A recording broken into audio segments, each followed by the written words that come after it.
So একটা বিক্রিয়া করতে হবে আমাকে 0.2 মোলার 50 ml HCl এর সাথে আমি 0.12 গ্রাম ম্যাগনেসিয়ামের বিক্রিয়া করাবো। সো আশা করি তোমাদের এই জিনিসটা মনে আছে। আমি যখন কোনো একটা অজৈব অ্যাসিডের সাথে কোনো ধাতুর যখন বিক্রিয়া করি, সো ধাতু যখন অ্যাসিডের সাথে রিয়াকশন করে তখন আমরা জানি হাইড্রোজেন গ্যাস রিমুভ হয়। এটা হচ্ছে ধাতুর একটা বৈশিষ্ট্য, সে যখন অ্যাসিডের সাথে বিক্রিয়া করবে হাইড্রোজেন গ্যাস রিমুভ হবে এবং তৈরি করবে তোমার ম্যাগনেসিয়াম ক্লোরাইড। এটার একটা সলিড ফর্ম হবে এবং H2 গ্যাসিয়াস ফর্মে হবে। সো যদি সমতা করতে যাই আমরা এখানে দিতে হবে 2, তাহলে আমাদের সমতা হয়ে গেছে মোটামুটি। সো এটা হচ্ছে আমাদের কাঙ্ক্ষিত রিয়াকশন। এই রিয়াকশন অনুযায়ী আমাদের নিচের কোয়েশ্চেনগুলো অ্যান্সার করতে হবে, উপরের কোয়েশ্চেনগুলো অ্যান্সার করতে হবে। সো প্রথম যে কোয়েশ্চেনটা সেটা হচ্ছে কোনটি লিমিটিং বিক্রিয়ক হবে। একটা জিনিস খেয়াল করো, তোমার এখানে বিক্রিয়া করার জন্য এটা হচ্ছে আইডিয়াল ইকুয়েশন। সো ইকুয়েশন অনুযায়ী যেই অ্যামাউন্ট প্রয়োজন হয় সেই অ্যামাউন্ট যদি আমাকে এখানে প্রোভাইড করা না থাকে তাহলে কিন্তু আমরা এই রিয়াকশনটা কমপ্লিটলি দুইটাকে ইউজ করতে পারবো না। সো যেহেতু কমপ্লিটলি দুইটা ইউজ করতে পারবো না, তার মানে অবশ্যই কেউ না কেউ একজন অবশিষ্ট থাকবে বিক্রিয়কের। তাহলে সেটাই আমাদের হবে অবশিষ্ট যে বিক্রিয়ক সেটা, আর যেটা আগে শেষ হয়ে যাবে সেটা আমাদের কি লিমিটিং বিক্রিয়ক, যেটা আমাদের রিয়াকশন সম্পূর্ণরূপে শেষ হয়ে গেছে রিয়াকশন কন্টিনিউ করতে করতে, সেই জিনিসটা হচ্ছে আমাদের লিমিটিং বিক্রিয়ক। সো প্রথমে চলো কীভাবে লিমিটিং বিক্রিয়ক বের করব। সো বের করার প্রথম ক্রাইটেরিয়া হচ্ছে তুমি প্রথমে দুইটার অ্যামাউন্ট বের করবা, যেটা তোমার কোয়েশ্চেনে দেওয়া আছে। কোয়েশ্চেনে দুইটার মূল সংখ্যা দেওয়া আছে N of HCl। সেটা আমরা কীভাবে বের করব? আমরা জানি মূল সংখ্যা হচ্ছে ঘনত্ব ইন্টু আয়তন। এখানে ঘনত্ব দেওয়া আছে 0.2 মোলার এবং আয়তনকে আমরা লিটারে কনভার্ট করে নিব, ফলে 0.05 হবে। বা এটাকে তুমি যদি গুণ করো তোমার এখানে কোয়েশ্চেন হবে 0.01 মোল। তার মানে তুমি এই বিক্রিয়াটা করার জন্য HCl নিছো 0.01 মোল।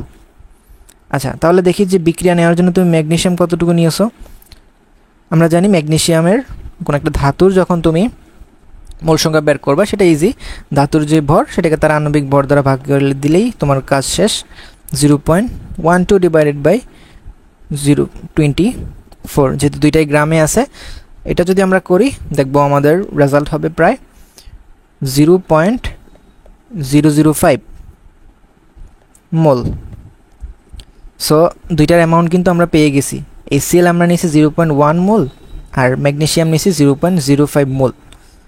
বাট অ্যাকচুয়ালি কতটুকু দরকার আমাদের সেটা আমরা কিভাবে বের করব? আমাদের যে ইকুয়েশনটা আছে, যে রিয়াকশনটা দেওয়া আছে, সেই রিয়াকশনে আমরা দেখতে পাই আমার যদি 1 মোল ম্যাগনেসিয়াম বিক্রিয়া করতে হয়, সেই 1 মোল ম্যাগনেসিয়াম সম্পূর্ণরূপে বিক্রিয়া করবে কয় মোল HCl এর সাথে? 2 মোল HCl এর সাথে। বাট আমাকে এখানে যেই পরিমাণটা কম আছে সেটা অ্যাকচুয়ালি ম্যাগনেসিয়ামের লাগতেছে। তুমি যদি 1:1 হিসাব করো তাহলে ম্যাগনেসিয়াম 0.005 আর HCl হচ্ছে 0.01 মোল। তাহলে আমরা ম্যাগনেসিয়াম দিয়ে HClটাকে একটু পরিমাপ করে বের করে দেখি যে আমাদের গ্যাসটা ঠিক আছে কিনা, যে ম্যাগনেসিয়াম লিমিটিং বিক্রিয়ক হইতে পারে কিনা। তাহলে সেটা যদি করতে যাই 0.005 মোল ম্যাগনেসিয়াম বিক্রিয়া করার জন্য কতটুকু HCl দরকার সেটা আমাদের কীভাবে বের করব? 2 × 0.005 মোল অফ HCl, যেটা আমাদের আসে 0.01 মোল HCl। তার মানে 0.05 মোল ম্যাগনেসিয়াম রিয়াকশন করার জন্য কতটুকু HCl প্রয়োজন? 0.01 মোল। এবং তোমার যে অ্যামাউন্ট দুইটা ব্যবহার করা হয়েছে এই রিয়াকশানে, দুইটাও কিন্তু সেম অ্যামাউন্ট না? হ্যাঁ, দুইটাই সেম অ্যামাউন্টে। তার মানে এখানে কি কোনোটা অধিক পরিমাণে আছে? না, দুইটাই সেম অ্যামাউন্টে যেহেতু আছে, এখানে অ্যাকচুয়ালি লিমিটিং বিক্রিয়ক বলতে কোনোটাকে তুমি পাবা না, কারণ দুইটা একই টাইমে তোমার শেষ হয়ে যাবে বিক্রিয়া। ঠিক আছে, তাহলে যেহেতু দুইটা একই পরিমাণে আছে বা দুইটার তোমার অ্যামাউন্ট সেম আছে, তাহলে তুমি যেই কোনো একটা থেকে চাইলে খ নাম্বারটা বের করতে পারো। কারণ এসটিপিতে যেই উৎপন্ন গ্যাসের পরিমাণ তুমি বের করবা, সেই উৎপন্ন গ্যাসের পরিমাণটা আমরা জানি লিমিটিং বিক্রিয়ক যেটা থাকে সেটার উপর ভিত্তি করে হিসাব করে তোমার প্রোডাক্টের ক্যালকুলেশনটা করতে হয়। বাট এখানে যেহেতু কোনো লিমিটিং বিক্রিয়কই নাই, তুমি চাইলে যে কোনো একটা দিয়ে করতে পারো। সো বি নাম্বারটা আমরা করার জন্য ম্যাগনেসিয়ামের সাহায্য নেই। যেহেতু ম্যাগনেসিয়াম থেকে তোমার হাইড্রোজেন গ্যাস উৎপন্ন হওয়ার জন্য তোমার 24 গ্রাম ম্যাগনেসিয়াম যদি তুমি ইউজ করো, তাহলে তোমার হাইড্রোজেন গ্যাস কয় মোল পাও? 1 মোল হাইড্রোজেন গ্যাস পাও। যে 1 মোল হাইড্রোজেন গ্যাস কার সমতুল্য? 22.4 লিটারের সমতুল্য। যেহেতু এসটিপি বলা আছে তাহলে সেটা এখানে 22.4 লিটার হবে। তাহলে তুমি 24 গ্রাম ম্যাগনেসিয়াম থেকে তুমি কার্বন ডাইঅক্সাইড পাও, সরি কার্বন ডাইঅক্সাইড না, তো এখানে তো আমাদের হাইড্রোজেন গ্যাস উৎপন্ন হয়েছে। সো আমাদের হাইড্রোজেন গ্যাস আমরা পাই কত লিটার? 22.4 লিটার। তাহলে 0.12 গ্রাম যদি ম্যাগনেসিয়াম ব্যবহার যেটা করছি সেখান থেকে যদি আমাকে পাইতে হয় হাইড্রোজেন, তাহলে আমরা কত পাবো?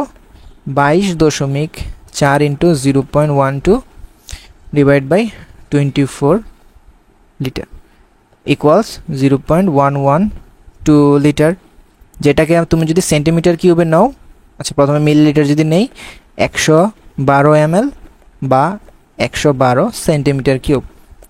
সো এটাই হচ্ছে আমাদের অ্যান্সার। সো সেন্টিমিটার কিউবে যেতে তোমার কোয়েশ্চেনটা বের করতে বলছে অ্যান্সার, সো আমরা সেন্টিমিটার কিউবে বের করে দেখলাম, আমাদের অ্যান্সার আসে কত? 112 সেন্টিমিটার কিউব।